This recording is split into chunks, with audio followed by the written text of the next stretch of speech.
break it down now.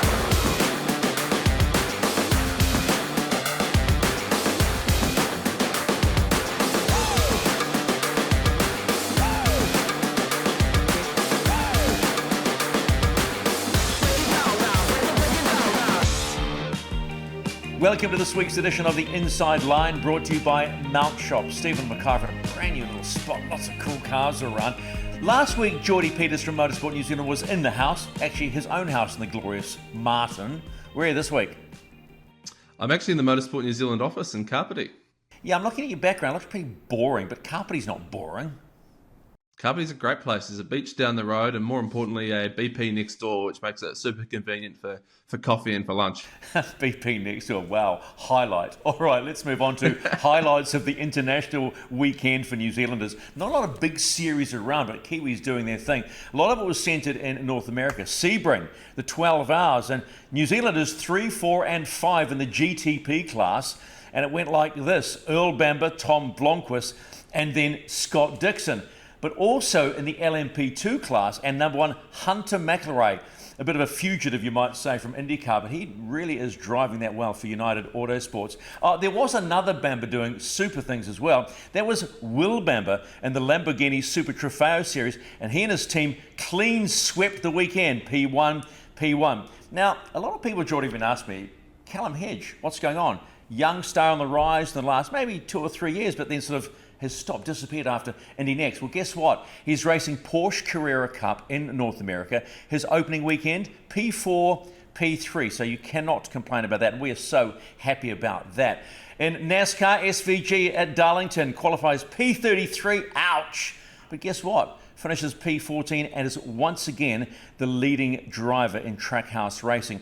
Now, if we cross the Atlantic, their ditch, you might say, to Madrid for the first time, Formula E. Citroen's Nick Cassidy, yes, our Nick Cassidy, on pole, but strategy cost him a race win and everything else. P17, the final finishing spot. But the other New Zealander, Mitch Evans, helped Jaguar do the double, and he got P2. Now, that was a run from 20th position. So when you think about it, Geordie, New Zealand is still top of the pile, hey? Well, they're always at the top of the pile, Stephen. My favourite part of a week is on a Monday morning, compiling all of those results internationally and seeing just how everyone's done. But in saying that, who was your pick of the weekend? Who was your top performer? Oh, wow. Okay, if we play the international game, I am going to say Callum Hedge. I like the kid. I've met him during the Castrol Tour Formula Regional Oceania Championship Trophy, whatever you want to call it. And he does a great job. He's a good character too. Obviously, the Indy Next thing, and it was probably down to money, but he's found his feet again in Porsche Carrera Cup. But he's not my true performer of the weekend. We'll leave that to a little bit later because there was a lot happening on the local scene. There was a lot happening on the local scene, and we'll start down south. We'll go to Timaru Levels Raceway, where we had the New Zealand Formula First Championship there, my favourite, and Chris Simon clean sweeping that weekend there and extending his championship lead. So shout out to Chris, who's coming north now for the final part of their championship.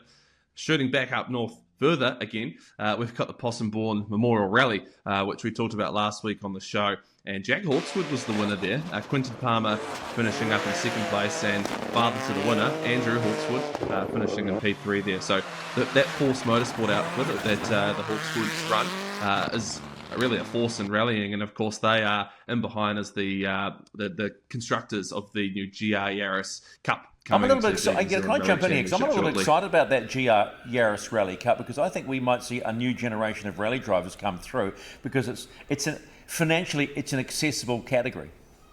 Yeah, absolutely. And, you know, R2G, who are the group in behind, as well as Toyota Gazoo Racing New Zealand and obviously Force Motorsport, that is their vision, to bring that next generation of rally drivers through and find our next generation of Hayden Paddons and Possum Bournes and you know, even Zeal Jones, who's now doing the good stuff overseas. So, yeah, I'm really looking forward to that. I'm sure the rally community is too. Then, of course, sticking up north, we had Legends of Speed at Hampton Downs, where the New Zealand F5000 series wrapped up, and we had Grant Martin clean sweep the weekend. But it was Anna Collins who took out the title, the Class B title, in her McRae GM1. Probably the first woman ever, we think, across the world to take out an F5000 series. Oh, well, massive shout out to her. Golf clap. Gets the golf clap. Yeah, absolutely. Happy about that. And then, of course, we had Toby Annabelle, who wrapped up the A-Class there.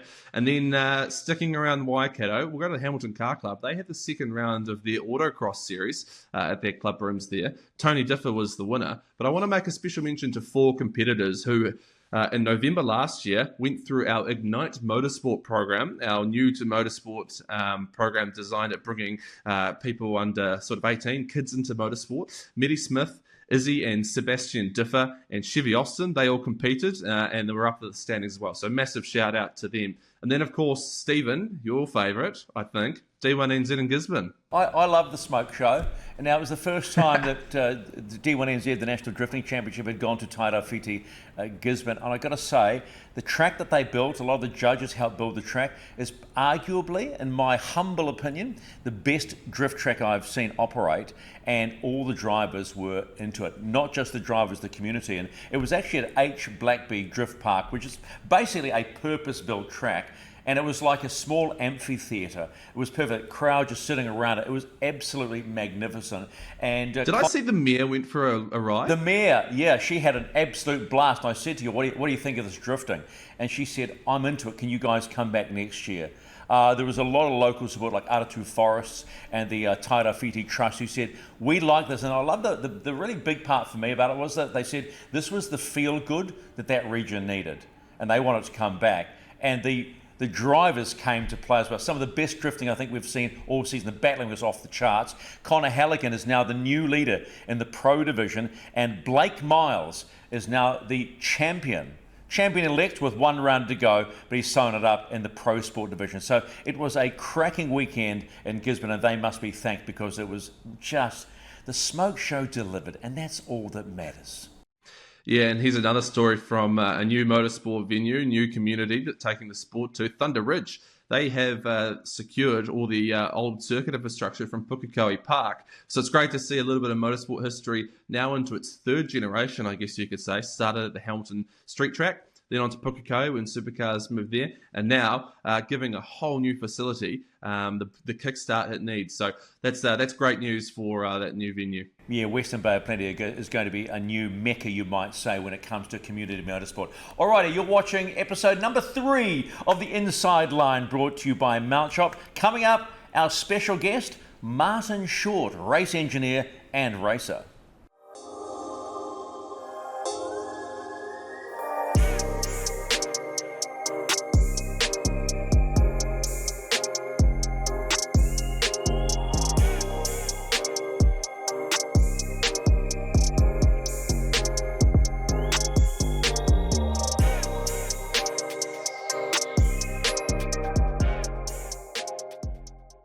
Our special guest this week on the Inside Line, brought to you by Mount Shop, was a racer, but now he's a race engineer, and he's engineering one of the fastest cats in Repco Supercars, and that's Broc Feeney from Red Bull Ample Racing. Kiwi Martin Short joins us. Hey, Martin, thanks for giving us your time today.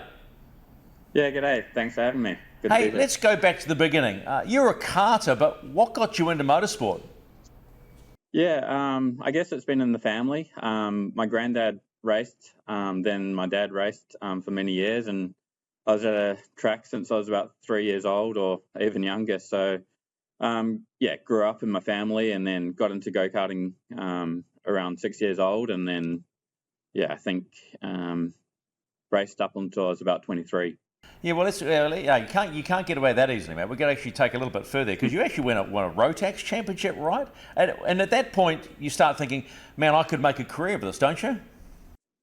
Yeah, absolutely. I think it was 2006. I won the New Zealand Rotax Championship, and I was lucky enough to represent New Zealand over in the World Championships in Portugal. So, it was a pretty awesome milestone in my career. One of the memories I still look back on today I'm pretty proud of. That kind of got me started into car racing, kind of made the next leap into Formula Ford.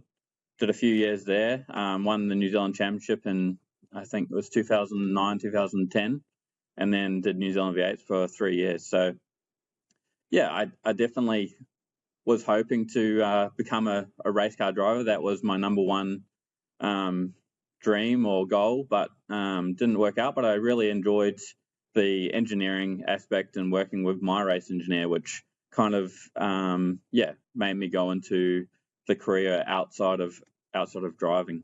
Yeah, I'm not done with you yet on the racing part, mate. Don't try and rush me along here, because I want to know what you thought when you go to Italy and that you come from little old New Zealand. And is that when you think, wow, the world is really big, but I can compete on this stage? Yeah, for sure. Like, I think there was 64 karters from 46 different countries in Portugal. And to be honest, I was almost at the point where I was going to go up a class into seniors. So I think, 15 kilos overweight. So I didn't know how I was going to go, but I was pretty lucky. It actually rained in the finals, so it was less of a disadvantage to be that heavy. But yeah, it was crazy going over there with so many different karters, different countries, all the people. Yeah, it was so competitive, and I think I did a pretty good job. I was 5th in the final, so yeah, I was pretty happy with that. Talk to me about this global Grand Prix showdown that you tried to have a crack at, where you could go and you had to be nominated to do it and try and raise money. What was that all about? That was what, 2010?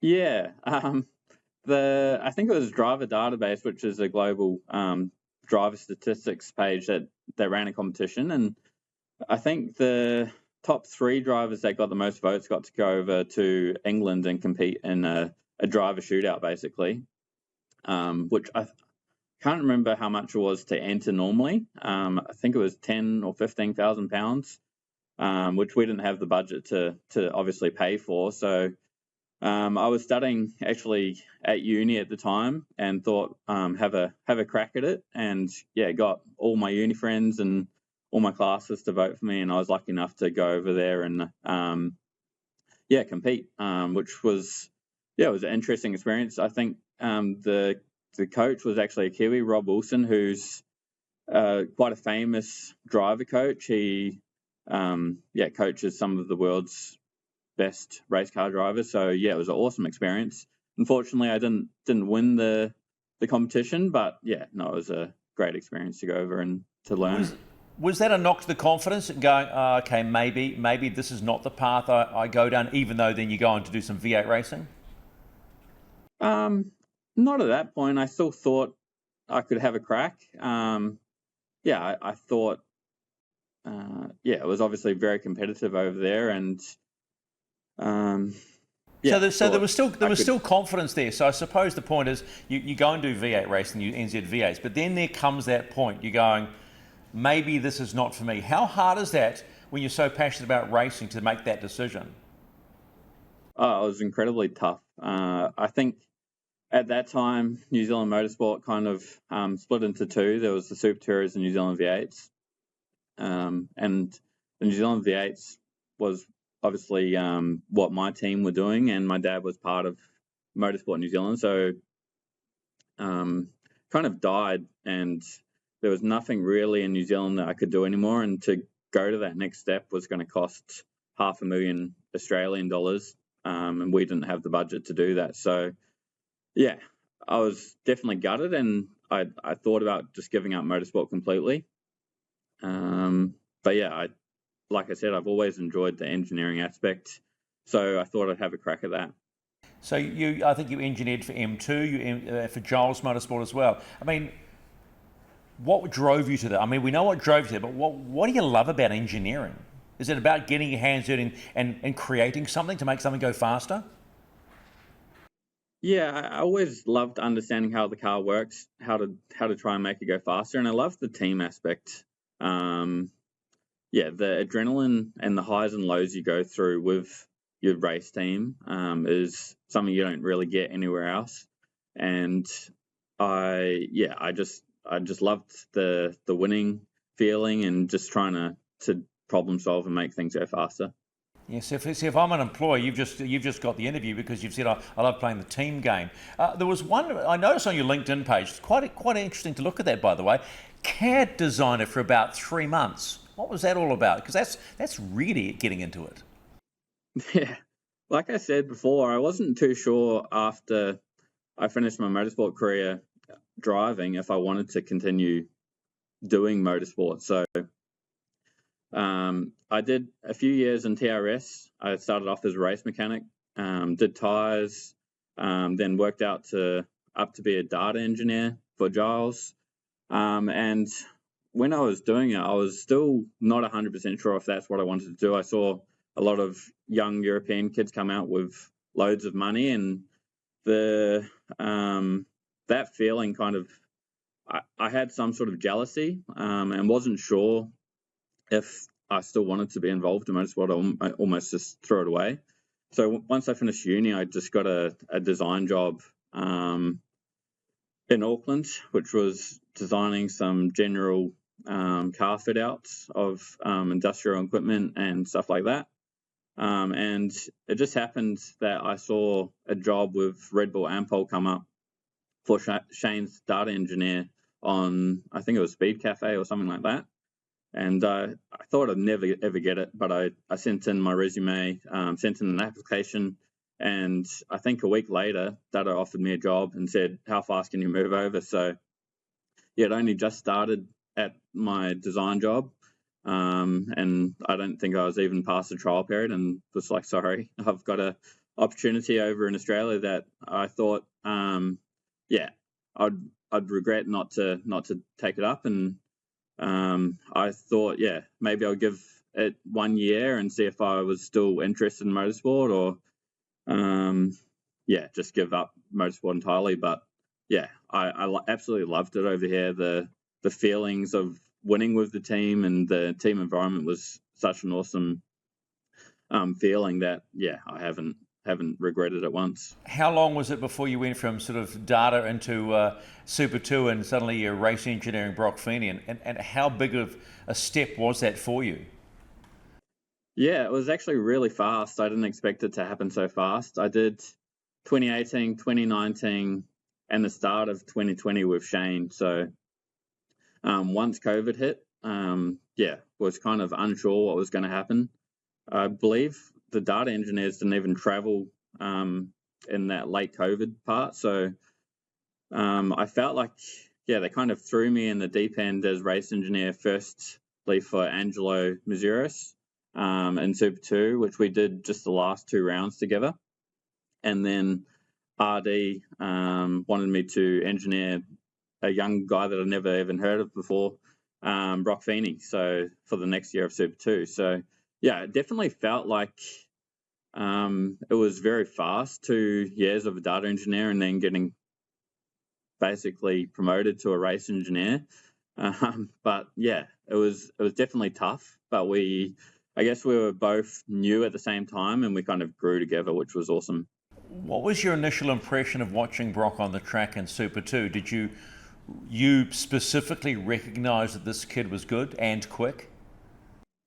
Yeah, absolutely. The thing that amazed me so much was his maturity. Like, he obviously has been racing for a long time, but he just seems like he's been racing for years and years and years. He doesn't make many mistakes. He's super fast.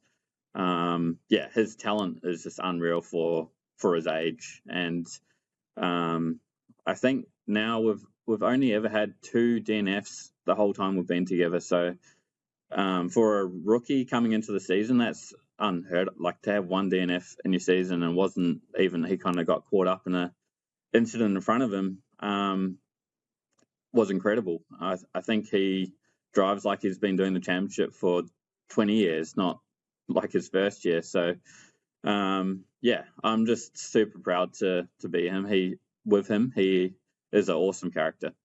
Was it a guarantee that you would shift up to him to the main game? No, absolutely not. Obviously depended on how we went in Super 2. And yeah, I think there was definitely the possibility that if we did well together, we'd go up. But yeah, it was a lot of pressure to actually, to try and win that championship, to both of us get promotions up into the main game. And I was kind of lucky, I guess, with some experienced race engineers leaving at the time. But yeah, definitely wasn't a guarantee, but that was RD's kind of dream.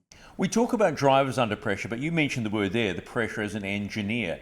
On a weekly basis, and we know Red Bull are they're the team everybody wants to aspire to. How much pressure are you under to deliver to make sure that Broc wins races? I would say quite a lot of pressure, really. We're expected to win. That's my expectation, is to win. I don't like coming second. So yeah, I feel like the pressure on me now as an engineer is almost as much as, if not the same as what I was when I was a driver. Yeah, obviously we have had huge success, but yeah, it feels like when you have one race with a bad result, the pressure's right back up on there. Yeah, so it's very, yeah, I'd say you have just as much pressure as the driver. How easy has it been, having been a racer, to understand what Broc's going through in the cockpit, to be able to understand that nuance to make sure that he's in the right space? Yeah, I think it's definitely helpful. There's obviously a lot to it, not just understanding the driver, but then also understanding the theory and stuff behind it as well. So I think I definitely relate to what Broc says, maybe more than some engineers that have never driven a car.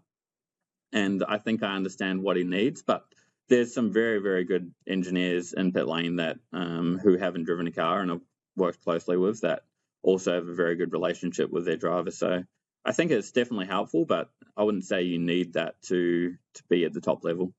Is being an engineer a part-time psychologist?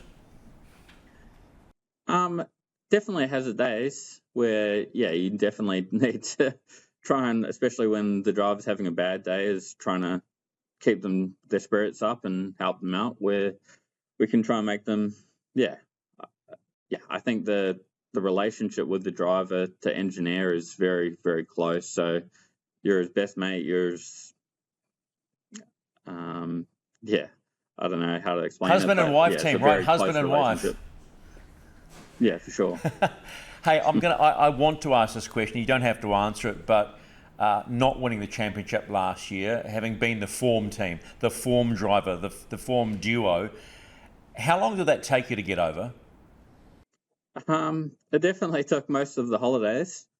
Yeah, I was absolutely heartbroken last year. I felt like we had a very, very good year last year, something to be proud of. But I felt like, yeah, we obviously didn't get the championship, which really was heartbreaking, and I felt like we did deserve it. But yeah, unfortunately, kind of got taken out of our hands in that last race with first the contact and then yeah, the mechanical failure. So yeah, it was like, to be honest, I'm still not over it. It drives me to try and do better this year.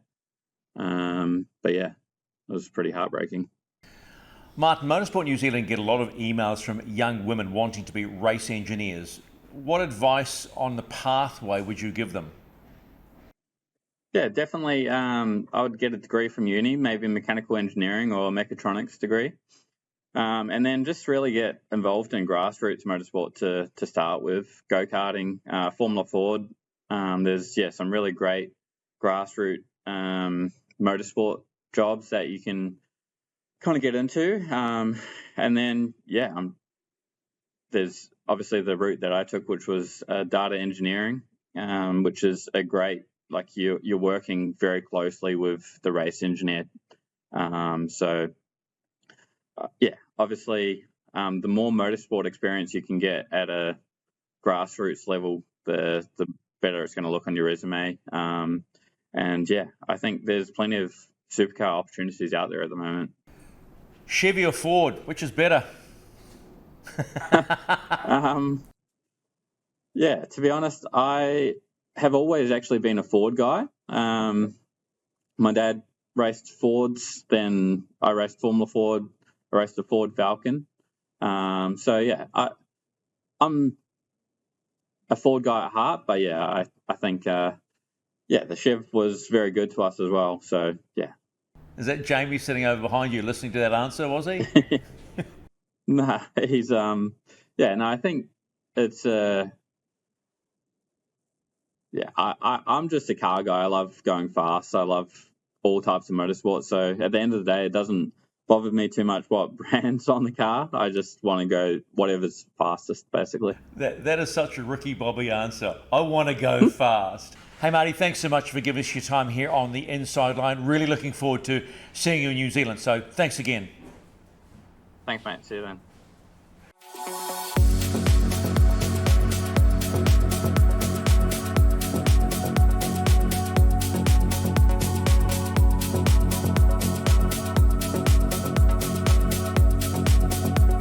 Let's look ahead to the weekend of motorsport where New Zealanders are doing their thing. Martinsville is NASCAR, SVG. Japanese Grand Prix, obviously we're going to be seeing how Liam gets on with the Racing Bulls. It's a great viewing time at 6 p.m. And the livery for the Racing Bulls, they're calling it the Cherry Blossom look. We love that. And don't forget IndyCar, Barber Motorsport Park, Marcus Armstrong, Scott Dixon and Scotty McLaughlin. How about here at home? Anything to get excited about or plenty? There is plenty. The thing I'm most excited about is actually the New Zealand Formula 4 Championship. The decider, the title decider, is at NZIGP's Great Lake Taupo event. So Marco Manson, he leads the way there. He's got a pretty decent lead. Wouldn't necessarily say it's his to lose, but he's shown great form and he's got an advantage. So he'll be looking to seal the deal there. Down south, we've got Highlands, have got their Festival of Speed. Westland Rally is taking place from the Westland Car Club. The Otago Sports Car Club, they have got their Lawrence Quarter Mile. Raytech have got an Interclub Autocross. The Eastern Southland Car Club, they are running a rally sprint. South Taranaki Car Club, they're doing a drift demonstration. The MG Car Club of Canterbury is having a track day out at Levels. Canterbury Car Club, they are doing a multi-car sprint at Ruapuna. Raytech on Sunday are doing a shingle sprint. The Wairarapa Car Club are also doing a gravel hill climb. And Motorsport Bay of Plenty, they've got a tarmac hill climb. Northland Car Club, they're running a motorcarna. So is the Hibiscus Coast Car Club. And the Mini Club of Waikato are running a members-only motorcarna. And the Hawke's Bay Car Club, they are running a quarter-mile sprint. So 16 motorsport events taking place around New Zealand this weekend. And if you want to find more information on those events or other upcoming events, make sure you head to our website, motorsport.org.nz, or jump on our socials on Facebook and Instagram. All the details are there, and maybe you might even want to give it a go yourself. Yeah, well, actually, I've got one other thing to throw in. Toyota Gazoo Racing have their Festival of Speed at Hampton Downs this weekend. If you love Toyotas, get out there. It's an early start because I'm actually going to go out there and have a bit of fun from about 8 o'clock in the morning at Hampton Downs. Thanks, Geordie. Appreciate the time, man. We can look forward to a special guest next week on the Inside Line, brought to you by Mount Shop. Marco Manson is in the house. Until then, safe driving. If you want all the goss, stick to the Inside Line.